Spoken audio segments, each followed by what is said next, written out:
Hey guys, enter the stars. And on June 27th, 1986, a film was released on the 178th day of the year, with 187 left remaining in the end of the year. And the obvious mirror here is 87. That film was Labyrinth, and it released in 1986. The very next year would be the halfway point to 9/11. 1987, the 14th year after 1973, and in another 14 years. In 2001, the World Trade Center would fall. Now, this is the cover movie poster for Labyrinth. We're going to be taking a look at this film. What we obviously see here is the pyramid and the all-seeing eye. Atop this, clear Illuminati symbolism. But what's interesting about this film is it is 101 minutes long. Check out Nicholson 1968. He talks a lot about the number 101. We had 102 minutes of terror on 9/11, and it occurred in 2001.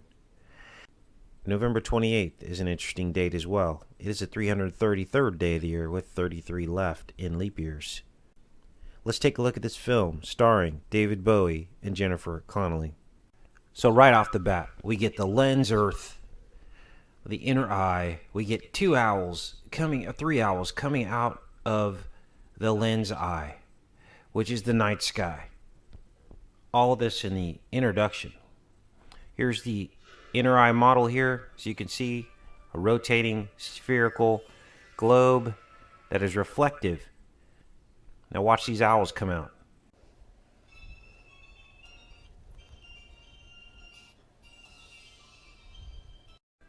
And there you go. There's your owls, you guys. Unbelievable.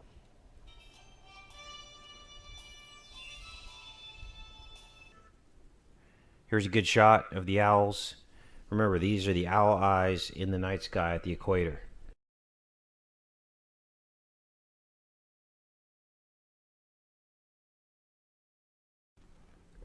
And just before the word labyrinth forms in the screen, you get the reflection of the water. This is the inner eye reflection, as you see here. Here's a good shot of it. It's all right here in your face, you guys. You can't make this up. Then they show the firmament go right back into the eye of the owl. Unbelievable. Watch. There's the firmament in the eye of the owl. Unbelievable. Opening sequence, the owl lands on a Masonic pillar. We see the owl eye bridge in the background.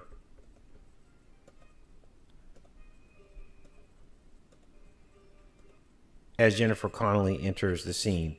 More Masonic pillars. And here's Jennifer Connelly wearing the fleur-de-lis in a crown. We talked about how that looks exactly like the pattern of stars at the night sky, with the stars in the east going straight up and down, and the stars in the southern hemisphere going clockwise, and the stars in the northern hemisphere going counterclockwise, just like in the fleur-de-lis. This is their secret. This is why this is their royal symbol, because they know the secret. They didn't create the stars, but yet the stars match the pattern of the fleur-de-lis. Star pattern. Star pattern again on her vest. Now, the fact that she's talking about this in the mirror shows the star pattern is a reflection, because that is what's on her vest right now as she's looking in this mirror. We've seen this mirror pattern before, where they show the actor talking into a mirror, and then it gives us a clue, like in the Truman Show, at the beginning of that as well.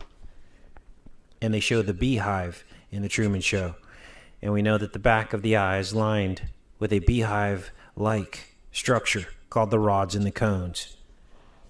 Now, she says some kind of a riddle, and her brother gets taken away into this realm. This is like pure evil right here. Look at David Bowie. I mean, this guy is about as evil as it gets. He offers her this crystal ball, which of course is a reflective firmament inside the eye. But again, Satan wants to be like the Most High. So he counterfeits truth, and he turns it into his own truth. And then what happens is we are deceived at that point. This thing turns into a snake, and he throws it at her, and then it turns into a goblin. And he does this magic trick with the crystal, which, look at this. He's moving this thing on his hand. Unbelievable. So she has to enter the labyrinth to get her brother back. And there's plenty of eyeball imagery within the labyrinth. And we have David Bowie in leggings, a blouse, high heels, and long hair and makeup. Now this one you got to hear with your own ears. Unbelievable. Listen. In 9 hours and 23 minutes. In 9 hours and 23 minutes. In 9 hours and 23 minutes. You'll be mine. Now this little boy is played by the actor named Toby Froud. This is Toby, and he was born in 1984. Remember, there's 84 days between July 1st and September 23rd. Here she gets stuck in a dead end, and she comes across these two, and she has to ask them which way to go, but they tell her, hey, one of us is going to tell the truth and one of us is going to lie. So these are the two pillars of good and evil, the two eyes that deceive. Actually, neither of them tell the truth. It's just like the eyes in our skull and our head. These are the two trees of knowledge of good and evil. That's why Jesus tells us, if one eye causes you to sin, gouge it out. He's talking about the evil eye. And only choose good, the single eye. And here you see there's like an as above, so below component. There's part of this thing in the top, part in the bottom. The red and blue pill, choose neither. And here they've got them, there's two balls up here shining down. So that's illumination, right? But it's all wrong and it's all backwards. This reality is built on sinking sand. So even when you think you're choosing the right pill, it's the wrong pill, right? We have to go with Christ's plan and the true good eye. And there's only one way through the Father, and that's through Jesus. And maybe that's the pineal gland, the position that Christ was in between the two thieves, your two eyes, at Golgotha, which means skull, when he was crucified. And that is the true single eye. He says the eye is the lamp of the body. And if your eye be single, your whole body will be full of light. Now your pineal is simply an antenna. You have to have Christ. You have to have Christ in order to make it to the Father. Here we got more eye symbolism. Remember, the eyes of good and evil. We saw the red and blue doors. We saw the pairing. There was also another scene where there was two door knockers. And again, those door knockers had the door knocker passing through, one through his mouth and one through his ears. That's say no evil, hear no evil. What's missing? See no evil is missing. You see? This is what they do. Here are the door knockers here. One was in his mouth, say no evil, and one was in his ears, hear no evil. Here's the bombshell, 9/11, on the wall just before they go into the stink bog. There's your 9, and there is 11. Now you guys have heard me mention on this channel many times that Jesus was conceived in the Hebrew year 3755, and then in 3756 he was born on 9/11. Well, they show us the 9/11 at 55 minutes into the film. So, as we stated, the film is 101 minutes long.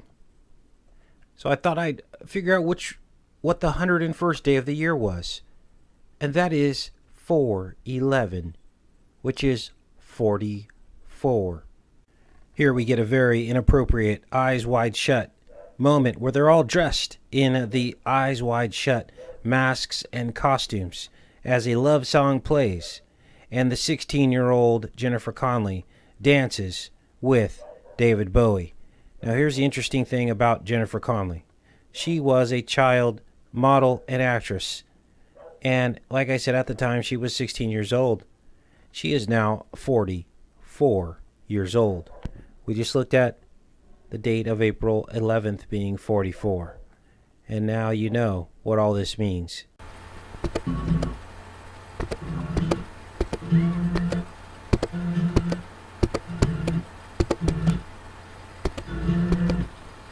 And then we get another lens-shaped Earth moment where she's standing in this mirror, and we get the curvature of the stars again. As they mock God because they know the secrets and we don't, and they put it in their movies to brag about it, and 99% of people do not understand what they're looking at. As Lucifer tries to elevate himself above the Most High and his dominion over this planet and all of the knowledge. So she takes a chair and she smashes the mirror, smashing the illusion, and she falls out of this wicked dream she's in. And at exactly 88 minutes and 88 seconds is when she breaks the mirror of illusion in this film. And the whole illusion comes crashing down. So does this mean that we're out of time? What does this mean? And this is where they mix some truth into these films, okay? This junk lady shows her back into her room and starts piling all of her material possessions onto her back, saying, there's nothing out there you need. Everything you need is in here. That is us being locked in this material world. We don't realize that there's something on the outside that is far more valuable, our spirit, until we come to understand that we are burdened down by material possessions. And that's what is going on with this girl in this scene. The junk lady is piling all the junk on her back, just like the junk lady has everything piled on her back. CERNUNNOS on the pillar of the boatman. Now I want you to watch this part. As the gate closes and we have the two rings just like CERNUNNOS. Now the fox rides on this dog like a horse. Of course, fox is 666. And dog backwards is God. How do we know dog backwards is God? Because the dog's name in this film is Ambrosius. And that is the drink of the gods. Ambrosia. So it's kind of a knock on God, basically, that the 666 is riding on God. They also frame Ambrosia as a coward. He doesn't want to go over the bridge, and he hides behind this brick when everything starts going down with the drama here, when they're trying to pass through the gate of CERNUNNOS. In the final scenes of the film, we get David Bowie singing this song, Or Within You, in which he sings that he moves the stars for no one. The movement of the stars. And Bowie sings in this song, Within You, his world inside the eye. Your eyes can be so cruel, just as I can be so cruel. Oh, I do believe in you, yes I do. Live without your sunlight, love without your heartbeat. Can't live within you, I can't live within you. And this is where we're trapped, in the eyes of good and evil. Now, this is crazy. The Bible says that Satan will seek to change times and laws. Well, David Bowie gives her 13 hours to solve the labyrinth. And at the end of the movie, he says, I have altered time. I have turned the world upside down, and I have done it all for you. Does this sound like what is happening here in our reality? They show a 13-hour clock in this film, too. Remember, M is the 13th letter. And as David Bowie makes his pleas to Jennifer Connelly, that she could have all of her dreams come true and be a god in this reality, she realizes that he has no power over her. And Christ tells us that we will be given the ability to tread on serpents. He tells her, just let me rule you, and you can have everything you want. Fear me, love me, do as I say, and I will be your slave. My kingdom is great. And then she decides and discovers that he has no power over her. And that is when she wakes up from this terrible nightmare. At the 13th hour. And as soon as she says those words, you have no power over me, David Bowie turns back into an owl. And then she says her final goodbyes in the reflection of the mirror. The false reality that we live in, that we're locked into because of sin. Eve ate of the tree of knowledge and good and evil. The good and the evil eyes. The tree, the retina, the back of the eye. Her eyes were opened, and she was deceived. This is the reality we're stuck in, you guys. Take care and be safe.